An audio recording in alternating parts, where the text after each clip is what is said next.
Il est probablement l'un des prédicateurs les plus connus du monde chrétien.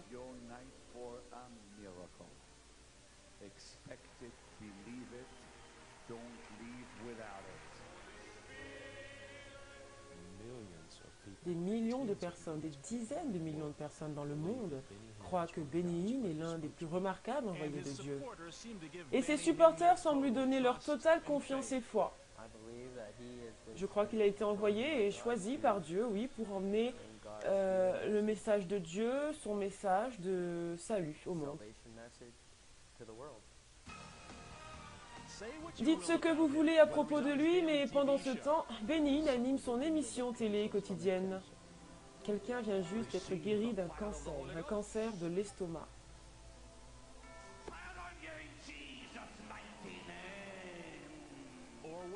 Ou alors, Benny Hinn prêche dans des croisades de milliers de personnes chaque année. Benny Hinn n'en a jamais terminé.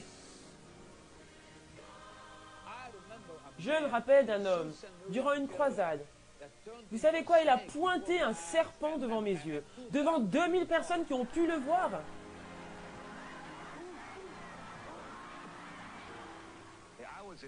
Et j'étais au Ghana récemment, devant des milliers de personnes, et un homme est ressuscité sur la plateforme. C'est un fait, mes chers amis. Nous avons les vidéos.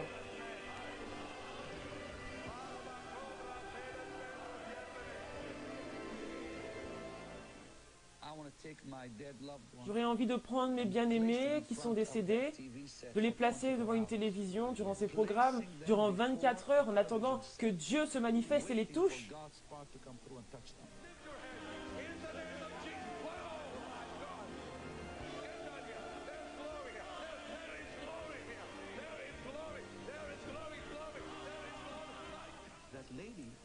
Il y a une dame qui est venue avec une tumeur, et la tumeur est tombée sur le plateau. Je veux dire, elle est vraiment tombée sur le plateau. Nous l'avons vue de nos propres yeux. Elle s'est brisée en pièces. Je crois qu'il y a des démons qui sont entrés en Amérique au travers de nouveaux groupes d'occultes venant d'Haïti et de toutes ces nations, emmenant leurs démons avec eux.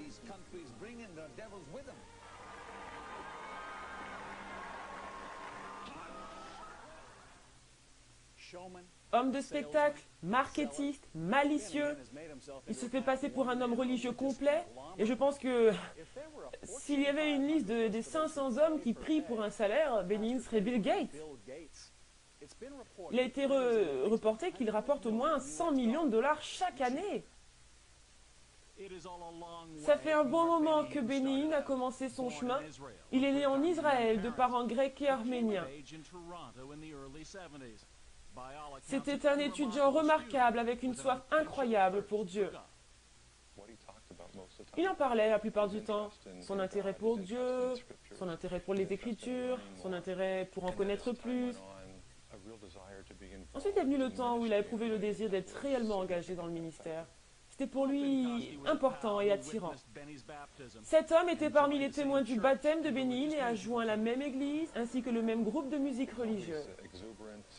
Benny Hinn était exubérant, toujours en train de faire de grands gestes, de parler. Il avait toujours un parler très zélé. En effet, ses amis disent que Benny Hinn était si dévoué que sa famille craignait qu'il ne devienne un religieux fanatique. Longtemps après, sa propre émission a pu voir le jour, prêchant à un public de Toronto et ailleurs.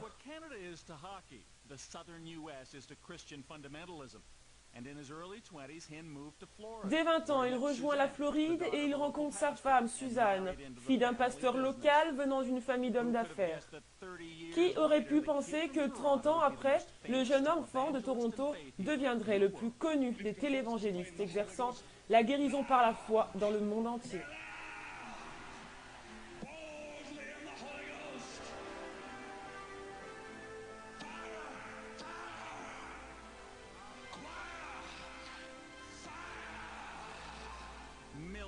Des millions l'appellent simplement Pasteur Ben.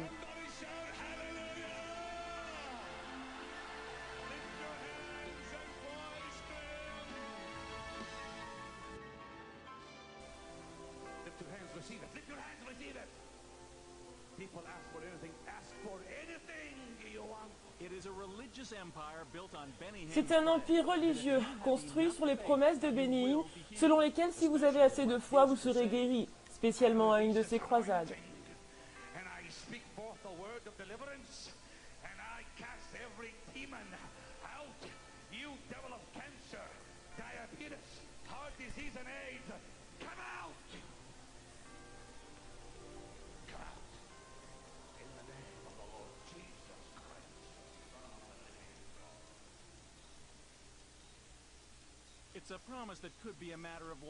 C'est une promesse qui pourrait être vitale pour ce jeune homme de 22 ans. Jody Gibson a une maladie mortelle. Tous les 2 jours, il passe 5 heures dans un vieil hôpital, branché à cette machine.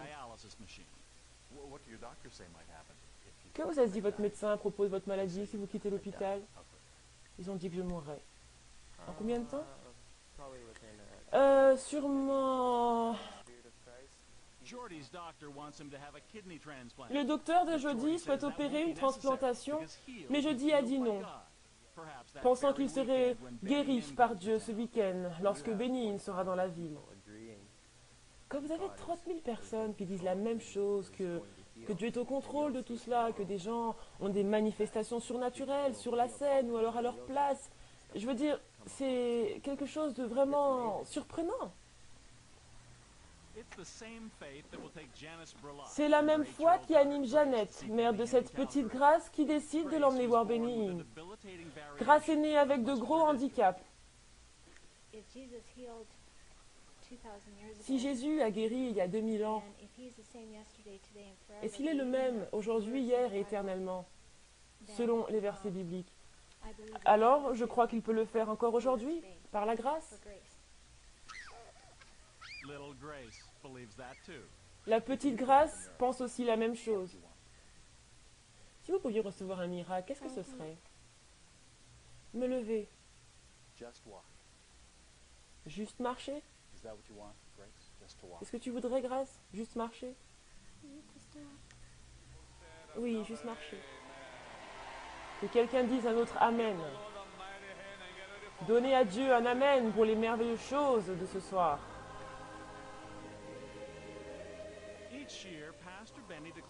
Chaque année, Pasteur Benny Hinn déclare des milliers de personnes miraculeusement guéries.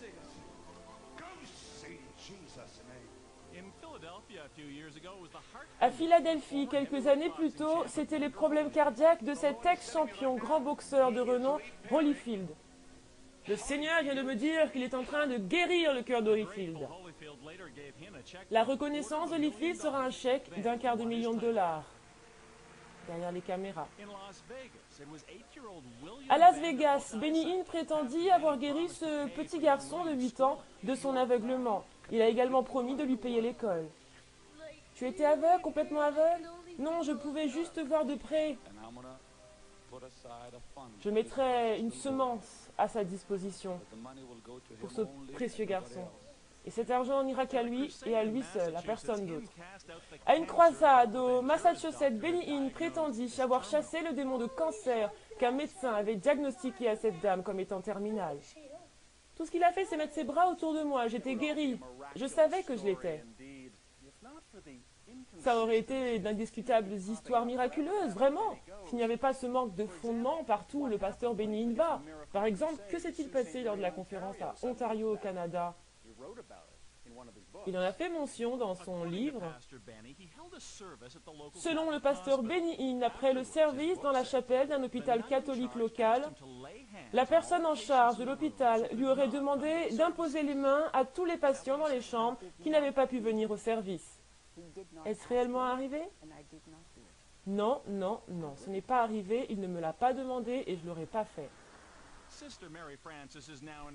Sœur Marie-France a passé le cap des 80 années. Elle est à la retraite, mais lors de l'événement à l'Institut Sainte-Marie, elle était dans l'administration de l'hôpital. Les gens étaient dans tous les sens sous le pouvoir du Saint-Esprit. À l'extérieur, tout comme dans les chambres, on entendait des sons de louanges en toutes les directions. Cela se déroulait devant mes yeux. Pendant qu'on marchait dans l'hôpital, les gens étaient guéris. Est-ce arrivé?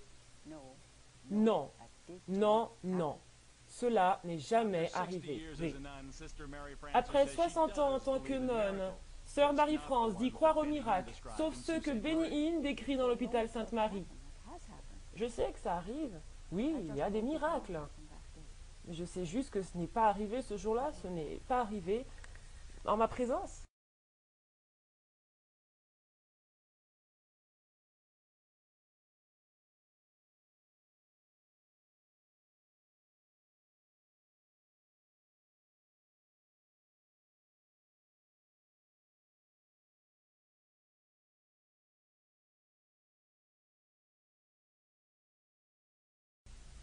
La vérité sur le ministère de Benny Hinn, la suite. Rappelez-vous cette dame, elle affirmait n'avoir jamais vu les miracles que Benny Hinn décrit dans son livre Bonjour Saint-Esprit, lors de son passage dans la chapelle de Sainte-Marie. Non, non, non. Cela n'est jamais arrivé. Après 60 ans en tant que religieuse, Sœur Marie-France dit croire aux miracles, sauf ceux que Benny Hinn décrit dans l'hôpital de Sainte-Marie. Je sais que ça arrive, il y a des miracles. Mais je sais juste que ce n'est pas arrivé ce jour. Ce n'est pas arrivé en ma présence. C'est ce genre de choses qui mettent l'ombre sur le ministère de Benny Hinn, la marge de crédibilité entre ce qu'il dit et ce qu'il fait, en particulier quand cela concerne les miracles. Il se trompe, oubliez ce que disent les médecins, il se trompe quand Jésus arrive, oubliez les opérations. Des caméras cachées vous montreront plus tard ce qui se passe vraiment dans ces croisades de miracles. Il dit aux personnes supposées être guéries de cancer que leur maladie ne va jamais revenir. Comment il le sait? C'est un charlatan. Il y a quelques siècles en arrière, lui et les gens comme lui auraient été condamnés.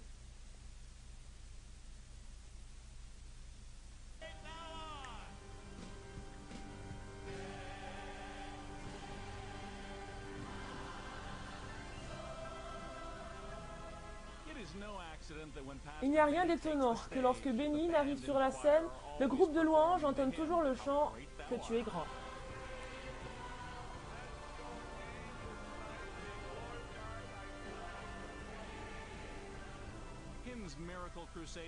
Les croisades de Benny Hinn sont finalement organisées comme des conventions politiques et ça dure depuis des décennies.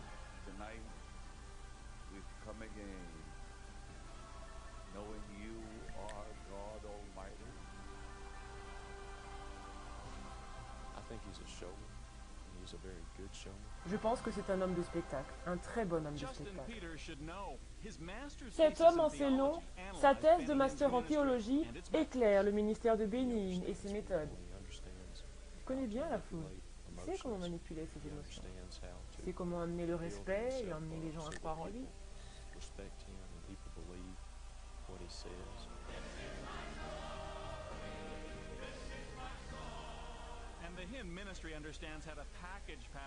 Pour cet homme, ses conférences sont aussi bien agencées pour paraître à ses émissions télé vues quotidiennement dans le monde entier. Les conférences sont publiques, mais toute demande pour filmer est refusée. Alors ces derniers mois, on a utilisé des caméras cachées à 2 conférences de Benny Hinn. À l'extérieur, des milliers de personnes attendent avant l'heure prévue. Certains attendent déjà leur miracle.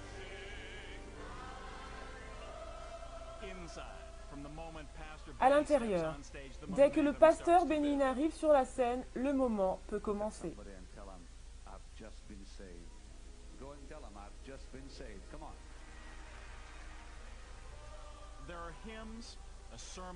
Il y a des hymnes, des sermons, un appel au salut, mais la base du fondamentalisme de Benny Hinn est la guérison miraculeuse. Tout le monde le sait et tout le monde sait qu'elle va venir.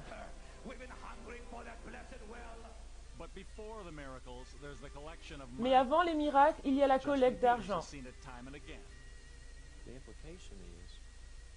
La signification ici, c'est que si vous êtes là ce soir et que vous avez besoin d'être guéri, en particulier si vous êtes sévèrement malade, vous feriez mieux de donner doublement.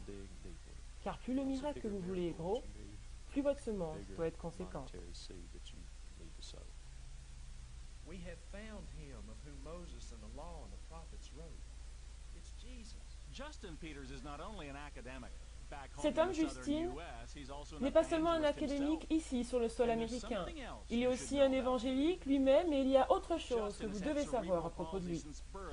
Justin a un handicap de naissance et dès sa jeunesse, il a été vers ces pratiquants de la guérison par la foi, voulant être guéri lui-même. Il comprend très bien ce que ceux qui vont vers Benny Hinn espèrent avoir. Il exerce un pouvoir incroyable sur les personnes. Autour de lui, il y a une vraie bousculade. Il se dit lui-même être une espèce de messie incarné.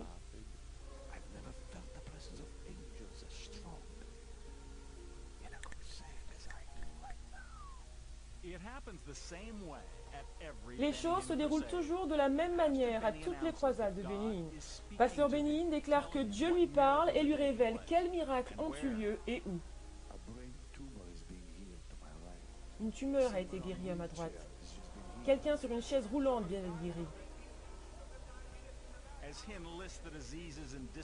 Pendant qu'il déclare que des malades et dysfonctionnements ont été guéris de ci, de là, des gens prétendant avoir reçu leur guérison commencent à s'approcher de la scène. Le cancer ne peut pas se tenir dans la présence du Saint-Esprit. Le cancer est seulement un nom, mais il y a un nom plus grand que le cancer et c'est Jésus. Ce que vous voyez à la télévision sont les plus chanceux autorisés à aller sur scène pour partager la guérison qu'ils clament avoir reçue.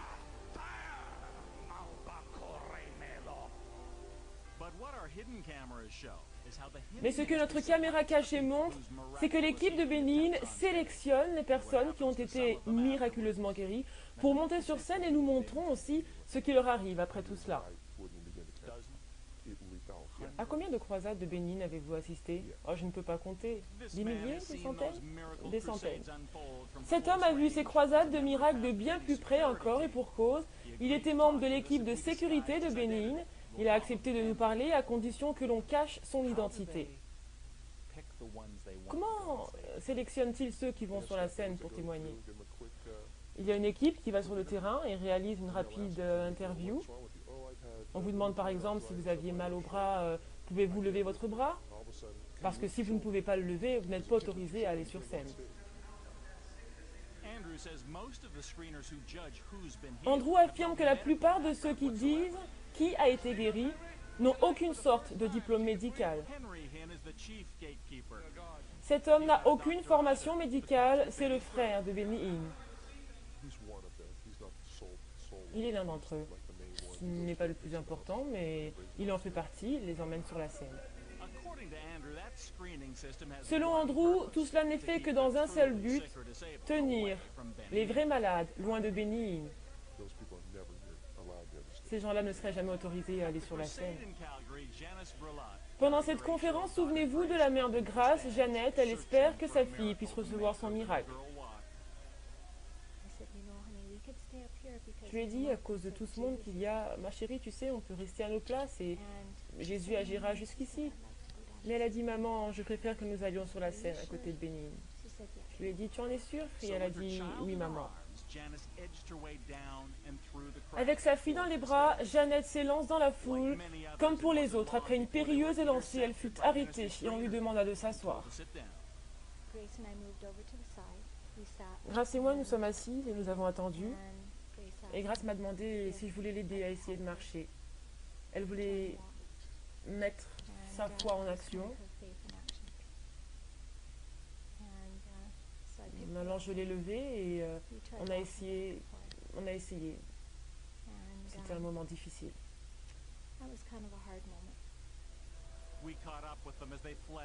On les a filmés qui sortaient de l'arène. Leur espoir de miracle, ou ne serait-ce qu'une seule prière de Benny Hinn, était maintenant envolée. Il y avait une telle bousculade, cette hâte autour de nous. Qu'est-ce que vous voulez que je vous dise? Tout ce qu'elle voulait, c'était être guérie.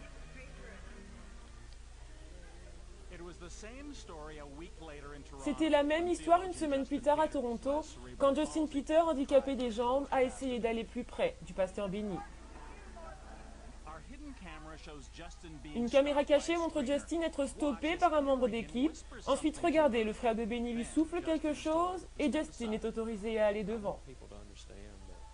Je veux que les gens comprennent que les gens comme moi qui ont ce type de dysfonctionnement ne sont jamais tolérés sur scène. C'est toujours des personnes qui ont un type de maladie bien précis qui ne peuvent pas être vues.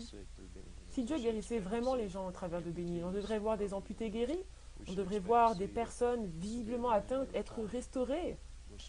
Mais ce n'est pas le cas. À chaque conférence, il y a une section pour chaises roulantes où les miracles ne semblent pas souvent se manifester. Andrew, le garde du corps, atteste que c'est une routine que de voir de telles personnes repartir malades.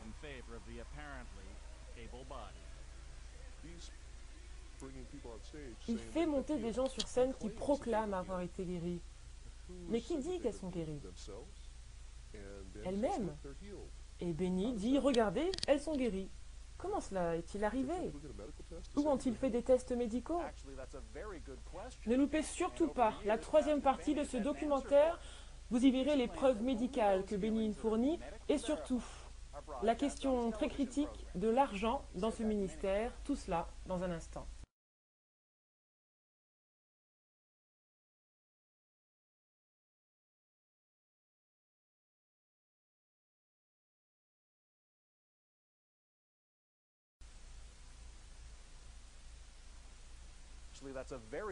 C'est en effet une question très intéressante et au cours des années, le pasteur Benny a trouvé une réponse pour cela. Il déclare que seuls les cas prouvés médicalement sont diffusés lors de son émission.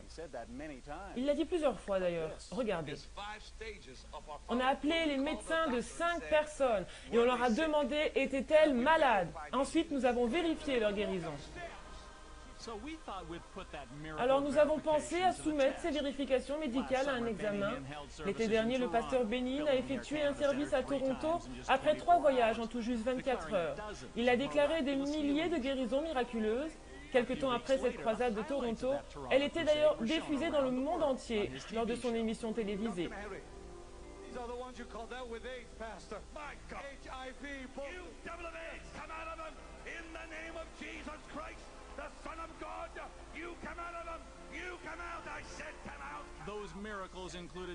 Ces miracles incluent des gens autoproclamés guéris du sida,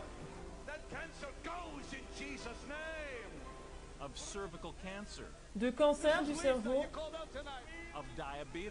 et de diabète.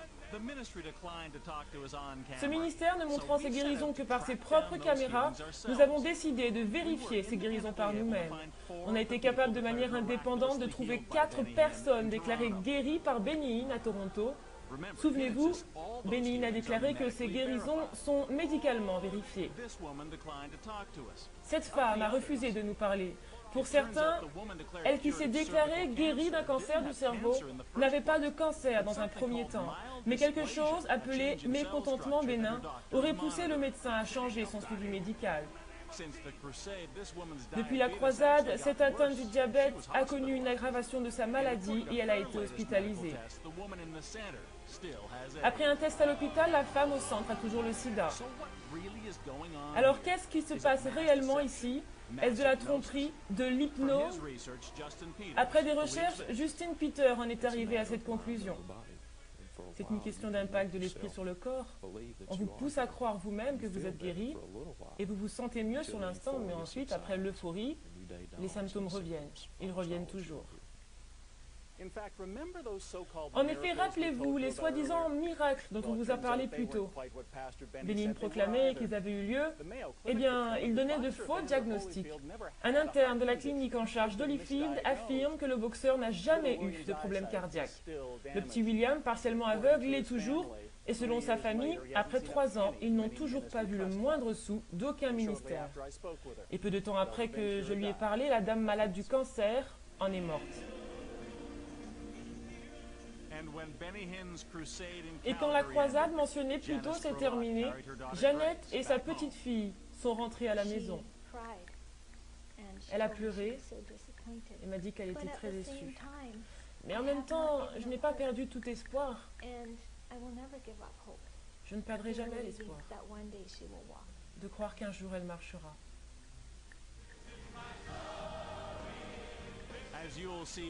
Comme vous le verrez dans la suite, si les miracles font défaut à ce ministère, l'argent, lui, connaît un sort fulgurant. Il gaspille cet argent en voulant le meilleur de toutes choses. Il n'a pas de limite avec l'argent. Il le dépense pour tout ce qu'il aime, le meilleur, et seulement pour lui.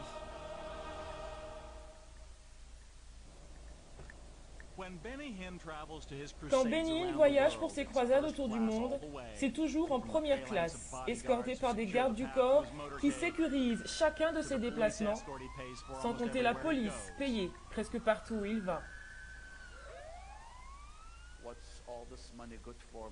Quel que soit l'argent que vous avez, vous ne l'emmènerez pas avec vous. Le design de son ministère compte en or 34 carats. Ses costumes se font faire à Beverly Hills pour plusieurs milliers de dollars la pièce. Pour un homme qui a dit un jour « Où est-ce que dans les Écritures est-il écrit que je ne dois pas conduire une Honda ?» Il a une Mercedes, en fait il en possède deux, une décapotable et un autre modèle onéreux, puisque chacun coûte 80 000 dollars américains. S'il y a une chose qui soit certaine à propos de Benny Hinn, c'est qu'il n'a pas fait un vœu de pauvreté. Voici sa maison derrière mes épaules, avec vue sur l'océan Pacifique. Elle compte parmi les plus chères résidences aux États-Unis. Selon les constructeurs locaux, elle a 700 mètres carrés habitables, 7 salles de bain, 8 toilettes, et selon les estimations faites par des professionnels locaux, la vente d'une telle maison aujourd'hui vaudrait 10 millions de dollars. Mais pour le pasteur Benny Hinn, la garder, c'est encore mieux. C'est un quartier exclusif, résidentiel, entouré par de beaux jardins d'un côté et une vue imprenable sur l'océan Pacifique de l'autre. Et parce que la maison est enregistrée officiellement comme celle d'un pasteur résident, le ministère paye toutes les charges, notamment les factures d'électricité et taxes de propriété, sans compter le jet privé pour lequel le ministère paie et les 7 salaires qu'on lui paye. Cet autoproclamé leader spirituel a un goût démesuré pour les choses terrestres.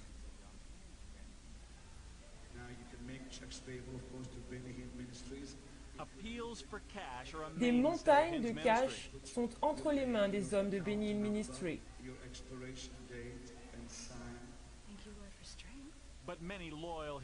Mais beaucoup de ces adeptes inconditionnels, comme Jordy Gibson, rejettent les critiques sur les levées de fonds de Benny Hinn et son style de vie. Benny Hinn a besoin de beaucoup d'argent, vous savez. Il faut de l'argent pour apporter l'évangile dans le monde entier. Et il ne demande pas de l'argent pour devenir riche. Il en demande pour pouvoir continuer d'apporter le message, un message de guérison, de salut dans le monde entier.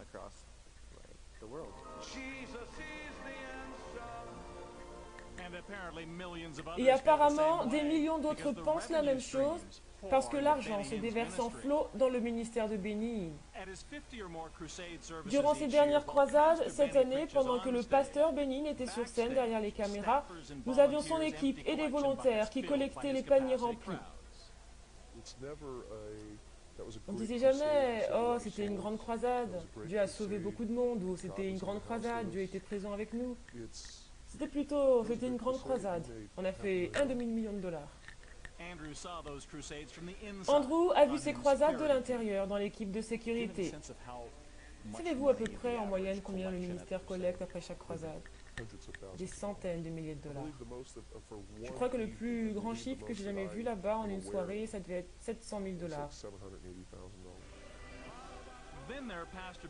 Ceci sans compter les donneurs partenaires du ministère qui disent donner au moins 30 dollars chaque mois et il en a des centaines de milliers. À compter également le point marketing et vente du ministère, opérationnel durant les croisades ou online, les livres, les vidéos de Benny Hinn, des Bibles. Benny fait vendre ses autographes sur les livres ou sur les Bibles.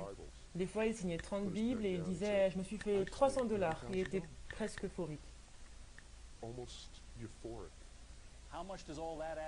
Combien tout cela fait-il? Eh bien, on ne le sait pas, parce que concernant les taxes, ce ministère, en tant qu'organisation religieuse, n'est pas obligé de rendre ses finances publiques. La majorité des prédicateurs de grandes églises acceptent de dévoiler ces informations volontairement. Pas Benny Hinn. Mais il y a autre chose à considérer ici. Il y a 2 ans, Benin a organisé une levée de fonds par courrier. Il explique qu'il y a une baisse de donations de 10% ces 6 derniers mois. Il a besoin de 2 millions de dollars pour compenser. Faites le calcul, si cela est vrai, cela voudrait dire que selon ses propres chiffres, Benin dépense plus de 200 millions de dollars américains par an. Et parce qu'il est enregistré comme organisation religieuse, tout cela est dépourvu de taxes. Maintenant qu'on a vu combien ce ministère gagne, nous allons montrer combien il dépense. Ce qu'il dit encore et encore est ceci. Ce que vous donnez ne va jamais à Bénin. Jamais. Je n'ai jamais touché un centime de tout ce qui vient par la télévision ou les offrandes de croisade. Et ce que je veux que vous fassiez, c'est une offrande qui sera utilisée dans le ministère pour répandre le message de guérison au monde. Andrew a voyagé avec Benin dans le nord de l'Amérique ou ailleurs. Il gaspille l'argent pour avoir le meilleur de tout en toutes choses. Il n'y a pas de limite avec l'argent, il le dépense pour tout ce qu'il aime. Seulement le meilleur pour lui, Benin. Dans le passé, il aurait été tout simplement impossible de vérifier si Benin dit la vérité quand il prétend ne pas toucher un seul centime de l'argent qui va à l'œuvre de Dieu. Mais plus maintenant, le 5e État a obtenu des dossiers financiers confidentiels sur la gestion interne du ministère, délivrés par des gens de l'intérieur qui pensent que le monde devrait savoir ce que Benin fait de cet argent. Les documents en disent long sur le style de vie dans lequel Benny aime vivre. Vous aurez la suite de ce reportage dans la 4e partie.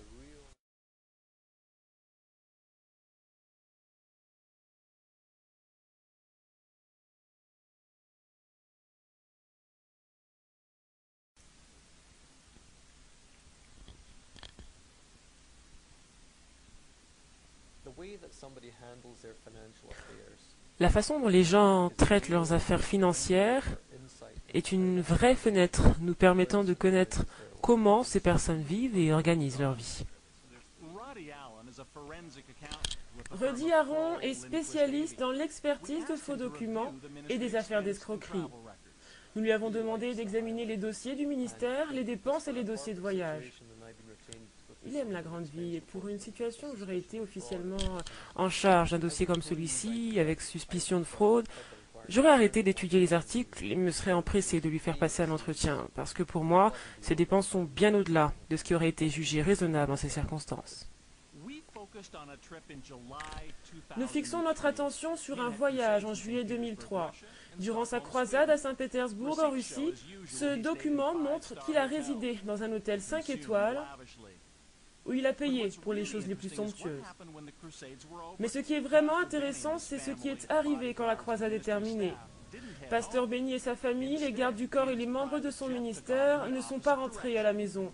En fait, son jet privé est allé dans la direction opposée, en Italie, à l'hôtel Savoie de Milan. Il a apparemment utilisé la chambre 1001 et le prénom est Joshua, mais c'est le nom que Benny utilise sur les papiers. Voici la chambre 1001 à l'hôtel Savoie.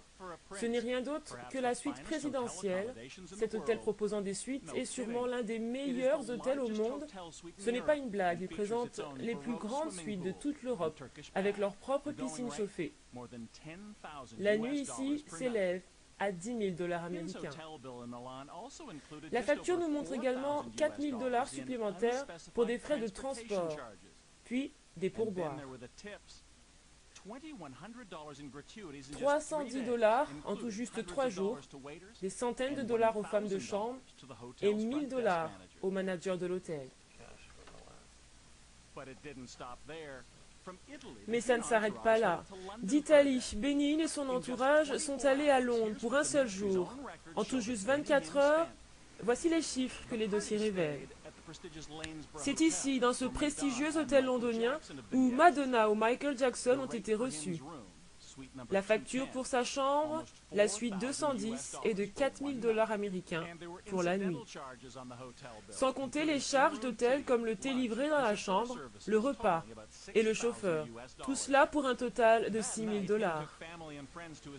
Ce même soir, Benin emmène sa famille dans son restaurant libanais préféré.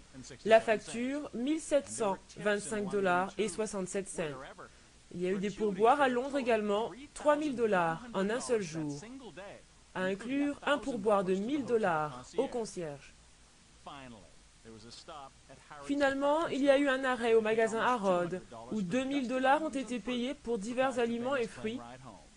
Le voyage de Benin devait être assuré.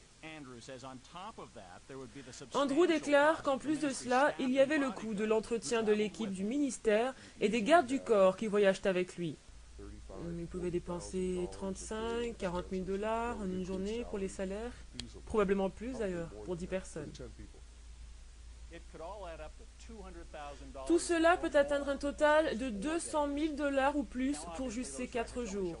Ces dossiers ne nous montrent que des tranches de la gestion financière à l'intérieur de Benin Ministry, mais ils soulèvent quelques questions pour un homme qui prétend ne pas mettre le moindre centime envoyé par la télévision et les offrandes de croisade ailleurs que dans l'œuvre de Dieu.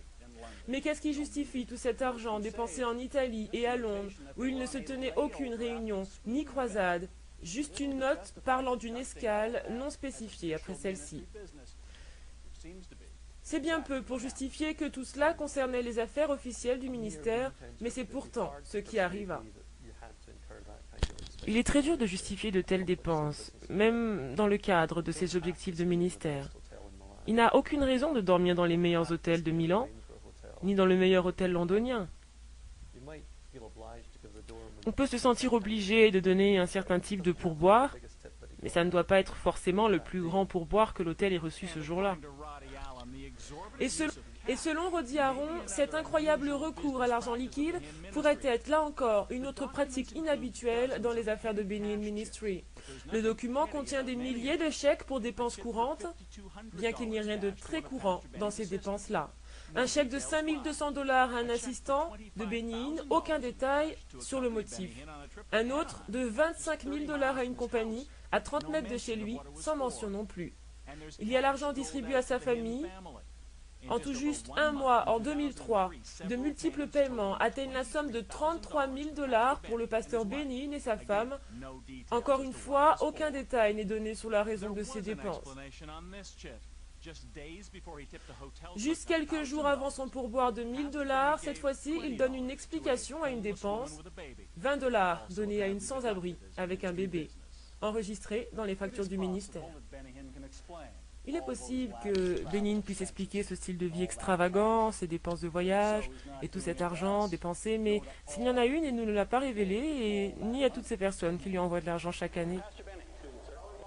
Pasteur Benny, nous nous sommes rencontrés à une croisade à Buffalo. Oui. Je n'avais jamais eu la chance de vous parler. Comment allez-vous? Très bien. Comme Benny nous a refusé une interview, nous avons filmé en caméra cachée à l'hôtel de Toronto. Si vous prenez l'argent, tout cet argent de personnes comme celles qu'on a vues lors de la croisade ou le week-end dernier, pourquoi ne voulez-vous pas, comme beaucoup d'autres personnes le font, comme Pat Robinson ou Billy Graham, révéler les informations qui pourraient prouver que ce que vous dites est vrai? Révéler des informations sur le ministère? Oui, des informations financières en particulier sur votre ministère. Je vais vous dire pourquoi. Pourquoi ne m'invitez-vous pas à venir sur CBC? Je serais heureux de venir. C'était mon dernier mot. Venez ce soir, je ne peux pas.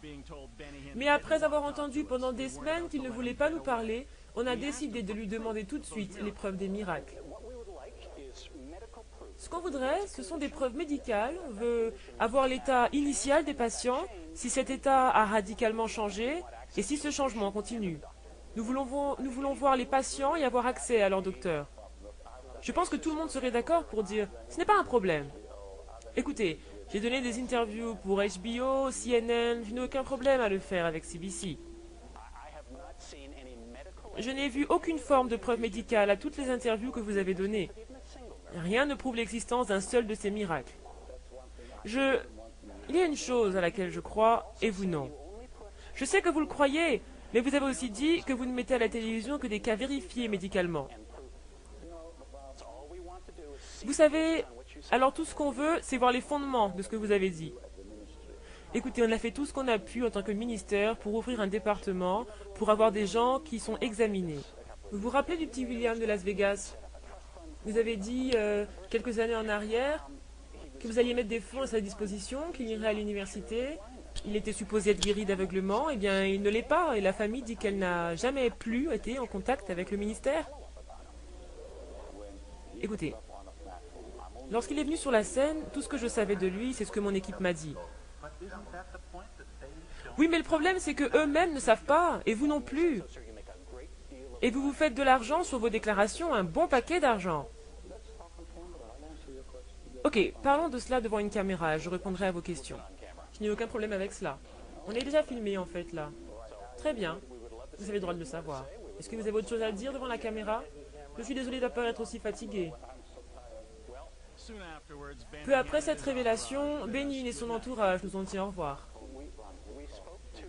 Je vous appelle, je vous promets. On a parlé à la femme de Sainte-Marie qui a dit... Bénin promit d'appeler, il ne le fit pas.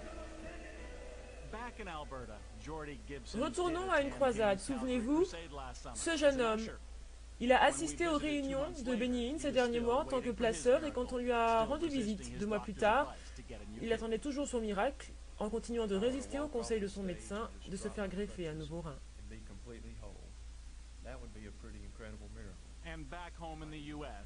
Retour maintenant aux USA, Justin Gibson prêche toujours la parole de Dieu et a toujours son handicap.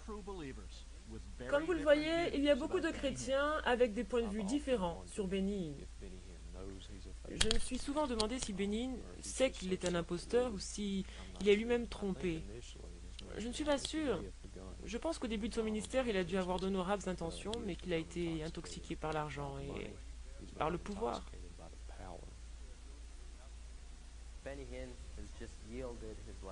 Bénin a donné toute sa vie à Jésus-Christ, toute sa vie pour le suivre. Et Dieu le bénit, il lui a donné des dons, sa grâce, afin d'apporter son message de guérison. En définitive, ce que vous pensez de Bénin n'attaque pas ce que vous croyez, mais en qui vous croyez. Nos derniers mots, nous les laissons au pasteur Bénin. Regardez-moi dans les yeux. Venez ici, zoomez sur mes yeux. Allez, regardez-moi dans les yeux. Je ne vous ai jamais menti. Jamais. Je ne le ferai jamais. Je préférerais mourir que de mentir au peuple de Dieu.